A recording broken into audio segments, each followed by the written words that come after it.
Welcome to Strategy Saturday. I'm Charles Carillo, and today we're going to be discussing how to get started in real estate investing as a beginner.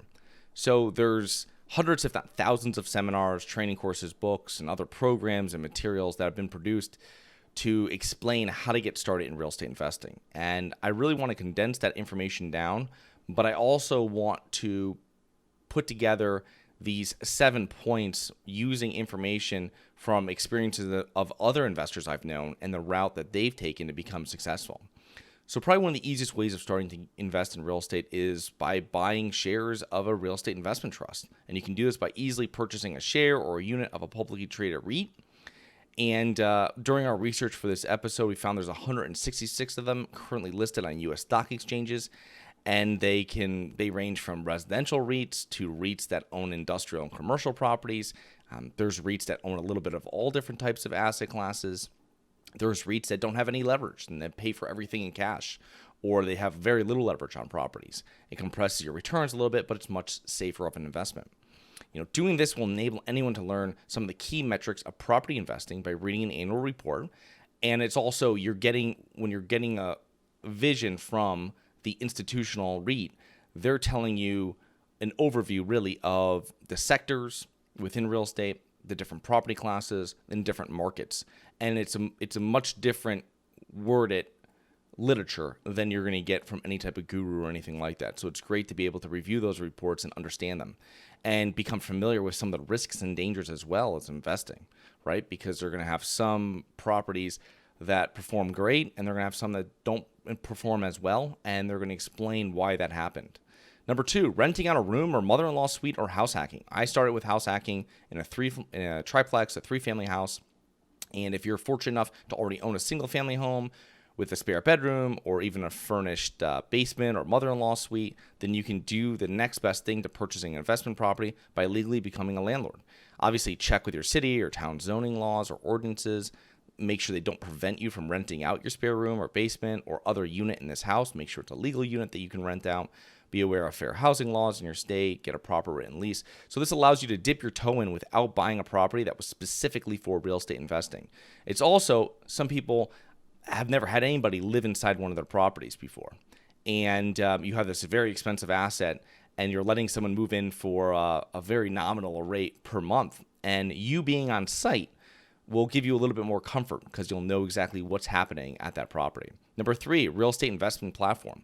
Crowdfunding platforms have really grown over the last few years, and they've sprung up all over.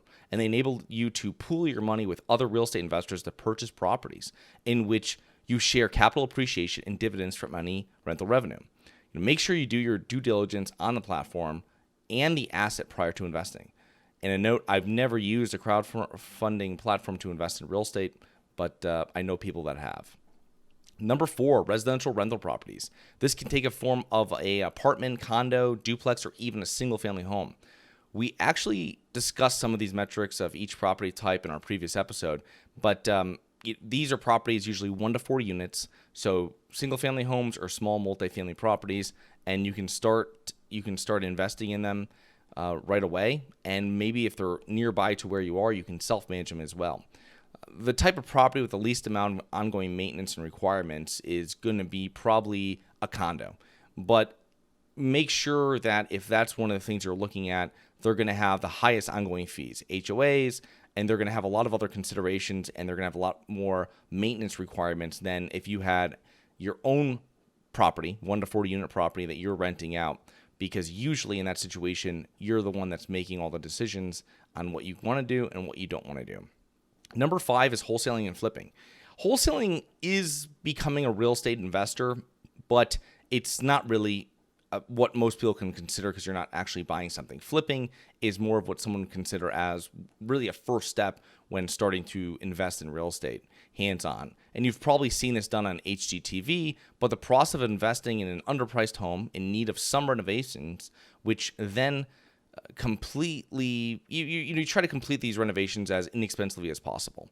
And you'll have higher end properties that it's going to be a more of in-depth renovation, much more expensive finishes, but you're trying to complete the property as inexpensively as possible and generate a profit from the home. And It's a little bit more complicated than this. There's a lot of fees that go on with it. There's a lot of costs, and it's ongoing maintenance during this process of managing all of the contractors.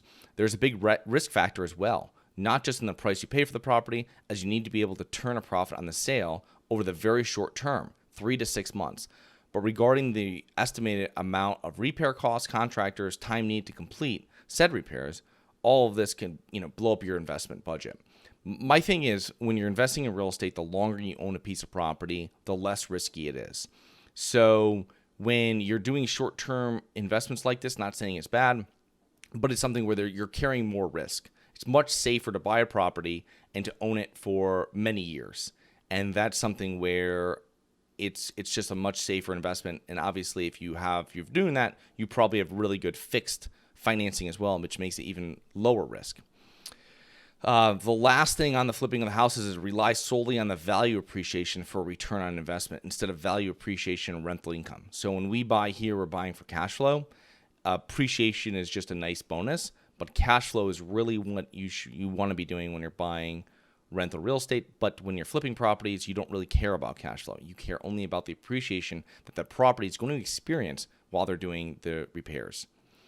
Number 6, real estate syndications. This is what our firm, Harborside Partners, does, where we are pooling our money and our investors' money to purchase large commercial multifamily properties.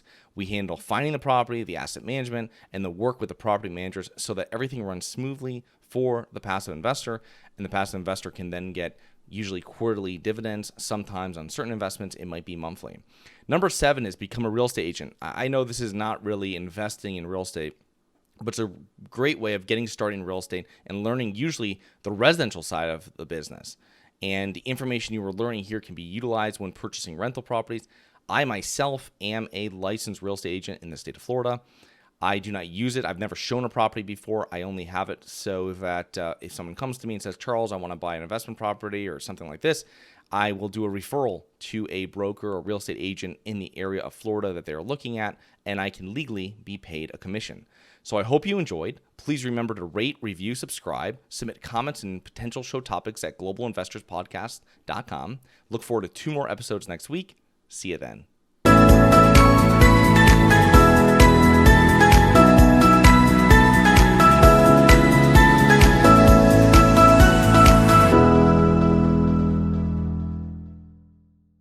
Nothing in this episode should be considered specific, personal, or professional advice. Any investment opportunities mentioned on this podcast are limited to accredited investors. Any investments will only be made with proper disclosure, subscription documentation, and are subject to all applicable laws. Please consult an appropriate tax, legal, real estate, financial, or business professional for individualized advice. Opinions of guests are their own. Information is not guaranteed. All investment strategies have the potential for profit or loss. The host is operating on behalf of Syndication Superstars, LLC exclusively.